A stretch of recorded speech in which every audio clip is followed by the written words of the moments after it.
today's debate is whether or not students should be forced to learn debate blindly, or whether they should be asked to learn these skills with guidance and passion that they provide. Because of these two different opinions, two different worlds were formed. The myopic, fundamentalist, misguided, and idealistic world of the proposition, and the prudent, understanding world of the opposition.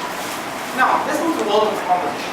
They had a vision from the start of the debate to spread debate, which we agree, and we agree was a good vision, but it turned down after their first speaker when they did a problem solution mismatch. So obsessed with the proposition, with pushing forward the idea that everyone benefits from debate, that they forgot conveniently and stubbornly refused that students who aren't interested in debate couldn't learn anything from those sessions at all. They were misguided and myopic in believing that the majority of people who attend their classes are interested in debate, when in reality they aren't, but rather putting on a mask, just so they will face the wrath of fundamentalist proposition. They kept bringing forward the idea that they were speaking so fluently and giving such creative arguments because their first speaker was forced to debate. Well, this is untrue for the majority who are interested in other things, not debate. And they should be focusing their time on those other things, not those debates. Not debate, we should fall ready for debate. Also, the critical thinking and the career development that they so speak of throughout their case isn't really applicable to the majority who don't really see a future in debate and who just aren't interested in it to pursue their passion. Now, this was a side so ruthless in their policies that they would force our youth, our children, to do something many of them don't even want to do, to make their lives dreadful, to make them do something which they don't even see a reason in doing. And mind you, at the start, we gave them the burden to prove that making debate compulsory would bring about benefit to the prospective debater, which we've proved it doesn't. To debate as a whole, which they never once touched on, and as a society as a whole, which they were misguided from the start and improving. Ladies and gentlemen, they dropped our points on stress and catering to a child's personal needs, and they refused to speak on our rebuttal to talent development. So we take it that they concede to this point. And with that, let me just escape to the world of the opposition, where our world was a practical world, as we showed you what a child's real reactions were when they went to debate. We showed you a child's reaction if they weren't interested in debate and if they were interested in debate. So we gave you two sides of motion. Our world is such a world exposed to reality because we weren't blinded by the benefits of debate.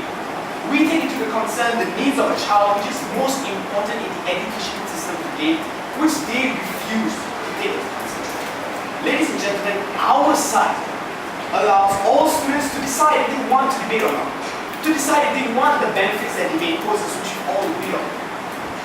Ladies and gentlemen, our side was fair as a result.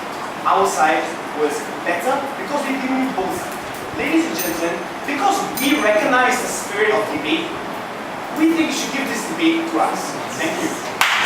I talk to a friend at a coffee shop doesn't mean I can confidently talk to a filled auditorium.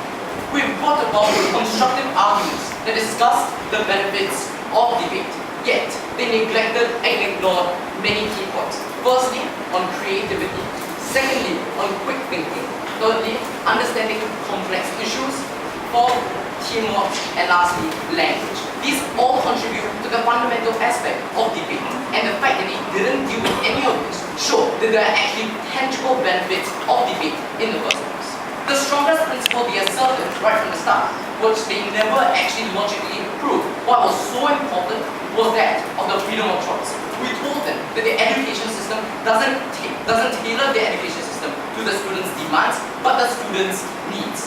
Never dealt with by any of their speakers on the side of opposition. Yet they constantly just asserted about the freedom of choice without dealing it on our ground. So we think that they contradict themselves and they actually don't win on this. Next, after their first speaker, they actually never answered their own yardstick, which is that of the debate culture, and never brought it back to our yardstick, which is not that of the role of education. Never once have we heard them actually say that education was effective. Furthermore, they effectively contradicted themselves. They tried to defend the point about spontaneity, that it was taught in other subjects, yet their last speaker just came up to the house and said, spontaneity isn't important whatsoever. We think that they fundamentally contradicted themselves on a fundamental aspect of debate and therefore lose on the debate front. I have two yardsticks that I'll judge my reply on today. Firstly, on the debate culture, and secondly, on the debate, on the debater himself. Firstly, on the debate culture. This is what they assert to us on the side. That we have to prove why we improve the debate culture. And that's what all three of the speakers had done. We told you that because we have a bigger volume of in this debate culture. Therefore, we actually are able to take those who are very complicit about debate, those who don't even have anything, those who don't really even know about debate in the first place, and bring them to the side that's passionate about it. And those who are not passionate, well, maybe they can develop a certain interest in public speaking, we never know. This is the sort of potential that outside house saw, something that they completely neglected by saying that it wasn't important.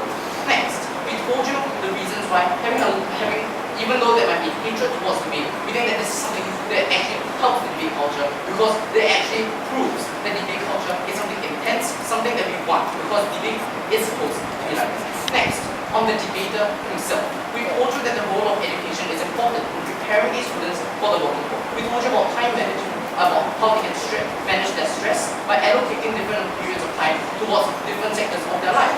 What they told us was that it can be taught by other subjects. What other subjects? Never actually told us in any of their statements. So we can effectively just say that those subjects are effectively able to teach the fundamental benefits of debate. And therefore, psychology has shown you why debate classes are fundamental to someone's education. They have a